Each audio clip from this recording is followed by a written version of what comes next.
Tonight, a community center in Buffalo forced to temporarily close its doors. Leaders say that it's the city's fault. The Seneca-Babcock Community Association says the city is responsible for its electric bills.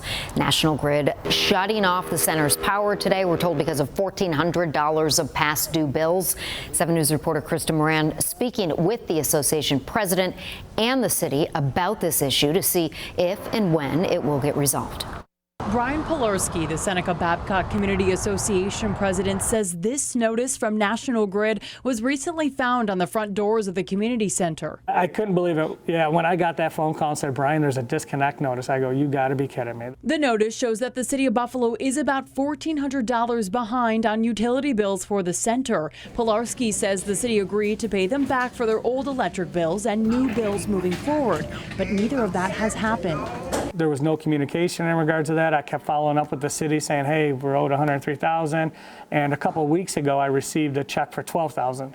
I go, well, this no rhyme or reason. I'm like, what does this cover, all that? It was not even a drop in the bucket. Now Polarski says the city owes them $91,000 for the old bills. And because of this, the association has posted these signs on its doors saying it's temporarily closing some programs, including those for seniors. Jack of Club. It breaks my heart, but our senior activities coordinator here said one of the seniors broke down in tears, like, oh, I like coming to the center. And, we had to explain to them, look, it's not permanent. This is why we're doing this. We're owed, we can't continue to operate being owed this money, Polarski says only essential services will remain open. It's really to send the message to City Hall. It's how much more can we cover? I don't want to say we're covering for them, but we're picking up their slack. I think the shut-off notice might have been the final straw that caused some frustration. So I'm just trying to bring everyone to the table, keep a level-headed approach here. I reached out to Lovejoy District Councilmember Brian Bowman, who tells me he's also been asking and working with the city to find some kind of resolution.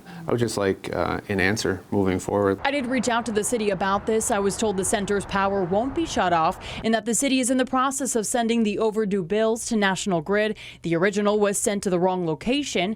As far as the $91,000, I'm told the city is in the process of attempting to resolve that matter. It's a problem straight across the board for all. We just happen to be the agency to speak up and say no more. Krista Moran, 7 News, Buffalo.